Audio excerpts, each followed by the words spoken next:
James Harden, Chris Paul down 3-2 in the series. For both of you, just your thoughts about how the game played out, and the way that it ended. Tough loss. We had opportunities. Let me see. Rebounding. We actually was right there in the rebounds. You know what I mean? But we got to be better. You know what I mean? Offensively, defensively, especially myself. Turnovers, and we didn't get stops when we needed to. So tough loss. Tough one, but we're more than capable of being better. So another opportunity on Friday, and it is what it is. James, you've obviously carried the load offensively all year long. You checked back in with a little over 7 minutes left and only took one shot the rest of the way. Why weren't you more involved down the stretch offensively? I don't know. I gotta go back and look at the game, but whether it's other guys who are getting shots, open looks, trying to make the right plays in certain parts of the game, I'm not sure. Any other questions? What was your all state of mind seeing like a friend of you all, like KD's, going down like that? What was the question? I said, what was your all state of mind just seeing a friend of you all, KD, go down like that? I mean, as a basketball player, we don't wish injury on nobody. So hopefully he's all right, and hopefully he gets healed quick. Yeah, you hate to see anybody go down, especially somebody we know that well. And we want their best shot. You know what I mean? And we know that that's their go-to guy or whatnot. So hopefully he's all right. So we'll see. Hey guys, over here, Dan Wicke, Los Angeles Times. This series, there hasn't been much separating these two teams, possession here, possession there. What do you think has been the difference in these games? Can you point and say it's the team that does this has been the team? It varies. Every game is something different. Tonight they got more offensive rebounds. They got a lot more open looks off those offensive rebounds, and that's what it is. Like in the games that we won, they didn't get those opportunities. So every game it varies, and that's the great thing about two great teams, So, Game 6 we got to be better. We got to rebound the basketball as a team and not leak out and try to limit their easy points, their slip opportunities, their open threes, and things like that. And offensively, not turn the ball over as much as we did and give ourselves the best chance. When you come back from as much as you did, down 20, and take a lead, and KD is out, was there a tendency to almost relax for a moment, to almost as if the work had been done at that point? No, I don't think we ever relaxed. It was just, a few big plays. Durant hit a corner three right after I missed a three. A few offensive rebounds, and, Draymond hit a three. You know what I mean? So we just got to be better. We got to rebound and let this one go, too. You know what I mean? And it's over, done with. We can't get it back. We got to go back home and take care of Game 6. Punchano, John Mello from Spin.ph. This is for Hayden. Did you execute all your plans and strategies throughout the series? And what have you learned from this Game 5?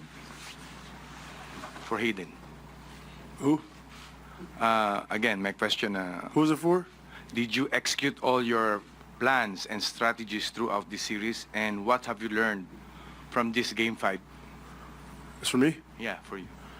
What did I learn? That we got to be better. We got to be better on both ends of the ball. I think offensively we're going to get our shots. We're going to get our opportunities. I think defensively is how you win a series. It's plain and simple. Like you can't over nitpick and overanalyze the game. You got to get stops in order to put yourself in a position to win. So that's it's pretty simple. Thank you. Draymond, Clay, Steph, brilliant in the final 14 minutes. Meanwhile, Chris Paul, a rough go. Worst shooting night of his playoff career. 3 of 14, shot 21%. And again, James Harden efficient, didn't shoot enough. late in the game. So KD, 2 minutes to go, ends up leaving the game with a play that at the time, I mean, look, the last time Twitter went so crazy over an injury was the first time they ever saw LeBron actually go out when nobody was sure exactly what it was, when eventually he missed time with the groin. So happy to hear, obviously, that it's not, because you're thinking about, I mean, what he has done and what he's earned, the opportunity coming to him after the season, he has earned. I mean, he's been just unbelievable. But now you think, you got to figure, right? You proceed on the side of caution. Even if you get the best news and it's the grade of a strain where it's, let's say, normally a couple of days. He missed 2 games in 2017. You got to figure you're letting him go game 6 on the bench, trying to win, and then at least kind of get him as healthy as possible for game 7, right? Yeah, I mean, I think you want to be smart here, and obviously you're going to get some images tomorrow and find out in detail what's going on. But that's an option. That's a real option where, you know, he can get back, but maybe rest him game 6 and then have him ready to go and be at his best considering the injury for game 7. But also, I mean, if KD's okay, I mean, it didn't look great, obviously, that play and him limping off the court.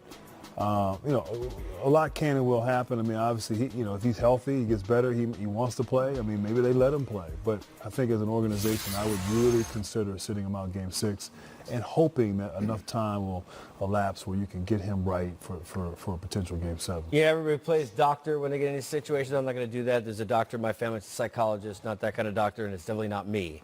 But tell me I'm wrong. With strains, whether you're dealing with calf, hamstring, those, patience is important because you can, if you come back too early, you can make those things worse. So you wonder, without the backs against the wall, at least up 1, what they see, of course, is going to have something to do with it. But there will be a conversation there, you would figure, about whether to hedge on the side of caution, maybe not even send him there, let Durant kind of wait in case there's a game 7, hoping if we win, then we bought an extra couple of days getting ready for the next series. Yeah, and every injury, depends on the patient. Sure. And every patient is different, in terms of their pain threshold, their recovery time, how their body responds and reacts to treatment. And, then the coaches have to make a decision. But, at the end of the day, it's up to the player and the patient, to make that decision if he can play and if he can come out and be effective while playing. And Grant hit on a very important point earlier in the show when we was talking about Embiid. It's one thing to be sick and say you're going to play, but then you got to be effective when you play. You just can't show up and be a liability out on the floor. And I think that's what they'll be trying to decide.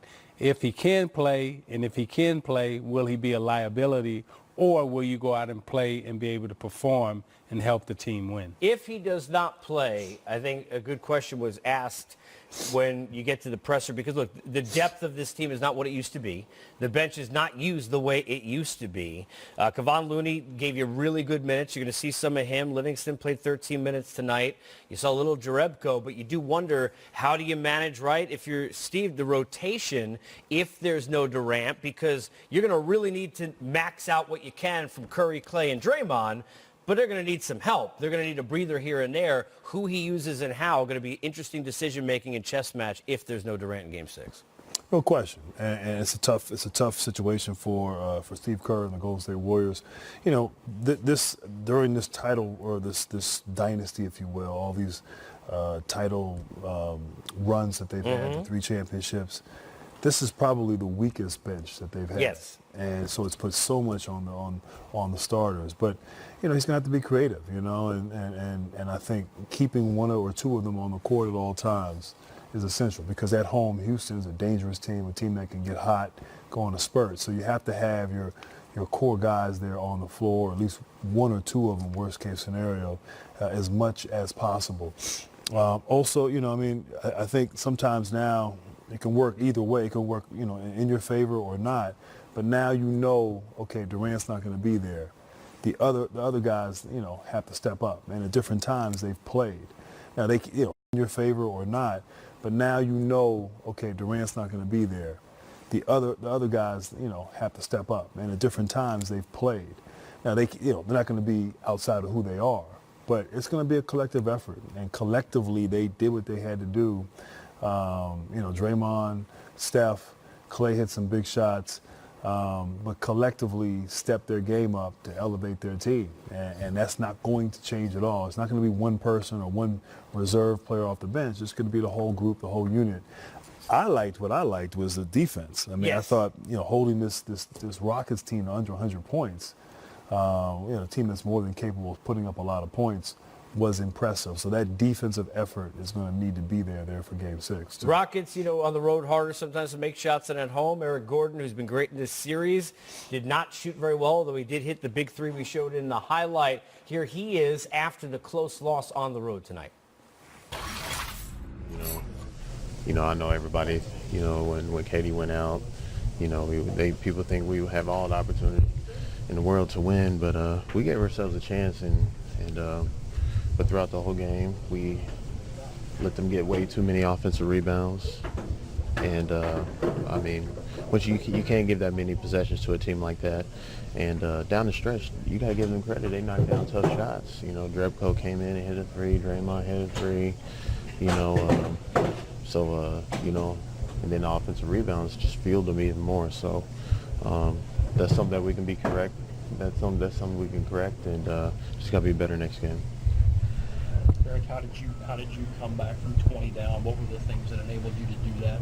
We just went back to playing our game, played a little bit faster. We was knocking down a little bit more shots, and our defense was there. And like I said, the offensive rebounds is what crushed us, because a team like that, you can't give them a ton of opportunities, and because they're going to keep scoring, you just don't want to give them more possessions to score. So we just got to limit that. Eric, I know it's an obvious question, but you're going back down there. Houston down 3-2. Tell us about where you're at now in this series and what happened. You got to make this fun as possible. I'm a competitor, and this team's competitive. We got to go there and win. We know the situation, and you have to go there and win, and that's going to be our mentality.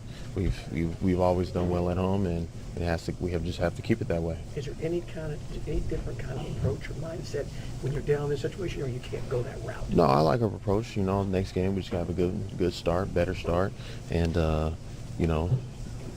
we got to rebound the ball, limit their possessions. That's what's going to really help. And, we just got to take care of home and see what the results are. I know you came back from being down 20, but how concerned are you about the starts? It was a little bit better today, but like I said, the offensive rebounds will kill us throughout the whole game. And once we rebound, then, it's going to be hard to slow us down also. So we got to rebound better. Is there a different feeling in this locker room after this loss from where you are at the series now, the first two? No, not necessarily. No, we know what's on the line, and like I said, we're going to go back home, play with a ton of energy, and we're fine. We just got to go take our business at home. If KD can't play the rest of the series, how does that change things? Like I say, we can't have that kind of letdown. We just got to continue to play with even more forceful and be in a ton of energy, and we just got to play. We really have to play. Was there a tendency to relax after you come back from down 20 and he leaves? And sort of take a break and think you got it done? No, you would think that, but no. Those guys, they had guys that came in and just knocked down a couple shots that we didn't think that they normally hit. So it's fine. We'll move on, and we're just worried about the next game. Thank you.